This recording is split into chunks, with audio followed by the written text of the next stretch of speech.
Hello friends, मैं doctor Kedarnath Dewangan, श्वास छाती एलर्जी रोग विशेषज्ञ, वृंदा चेस्ट एलर्जी क्लिनिक रायपुर से बोल रहा हूँ, छत्तीसगढ़ से। तो सबसे आज मैं स्पेशल एक हमारे सर ही हैं, हमारे सीनियर और यहाँ के रिपोर्टेड और छत्तीसगढ़ के फेमस सर हैं, डॉक्टर झा सर हैं।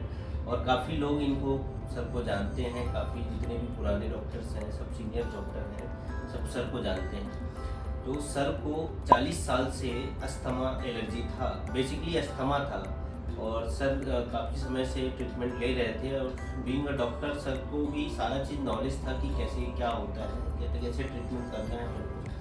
तो प्रॉब्लम ये थी कि 40 साल से सर का जो अस्थमा जो है वो धीरे धीरे बढ़ता गया, दवाइयों से कंट्रोल नहीं हो रहा था। नॉर्मल जो इनहेलर लेते थे, एंटी एलर्जी लेते थे, उस दवा से भी सर का काम करना बंद हो गया था कि उतना अच्छा इफेक्ट नहीं आ रहा था। उसके बाद सर ने इनहेलर में भी कई सारे वैरायटी चेंज किया, कई सारे बीइंग अ डॉक्टर सर सबको नॉलेज भी है कि कौन कौन सा दवा अपग्रेड करना चाहिए। इवन मेरे ख्याल से सर आपने बहुत लोग से अपने ओपिनियन भी ले लिया था इस चीज़ के बारे में कि आगे क्या होगा, फिर भी सर को समझ में नहीं आया। फिर बात मैं सर को ही बोलूँगा, सर को कैसा एक्सपीरियंस रहा और सर क्या चीज़ नया होता है अस्थमा में, बायोलॉजिकल ट्रीटमेंट होता है, उसके बारे में सर थोड़ा बताएंगे। मैं प्रोफेसर झा हूँ। मुझको 1974 से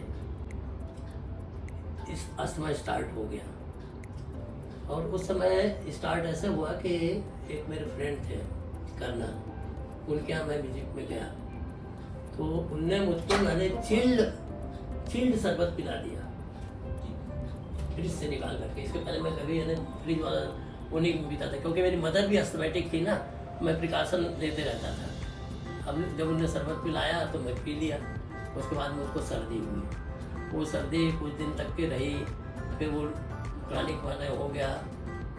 उसके बाद मुझको फिर धीरे धीरे कफिंग शुरू हुआ, रामकाई शुरू हुआ, सांस फूलना शुरू हुआ। तो बेसिकली डॉक्टर तो मैं था ही, मुझको समझ में आ गया कि अब मैं अस्थमेटिक की ओर बढ़ रहा हूँ।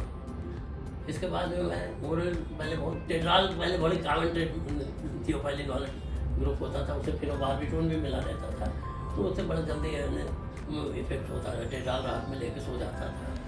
बाद में मैंने फिर इनहेलर जब आया तो एस्थेलिन शुरू किया।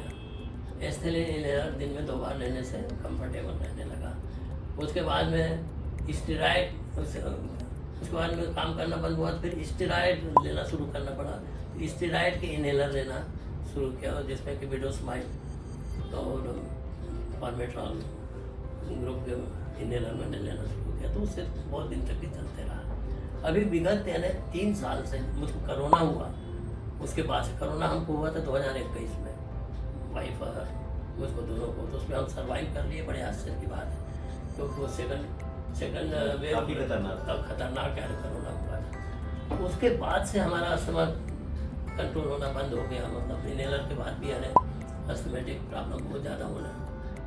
तो आपका मैंने एडवर्टाइजमेंट देखा जी, आप एडवर्टाइजमेंट को देख करके मेरे मन में किया कि वही मिलना चाहिए। मैं आपसे मिला, एट ए ग्लांस इन्फ्लुएंस हुआ और जैसे जैसे आपने बताया बायोलॉजिकल ट्रीटमेंट के बारे में और इम्यूनिटी टेस्ट कराया और उसका भी एंटीडोज ले रहा हूँ अभी, तो उससे काफ़ी रिलीफ होना शुरू हुआ।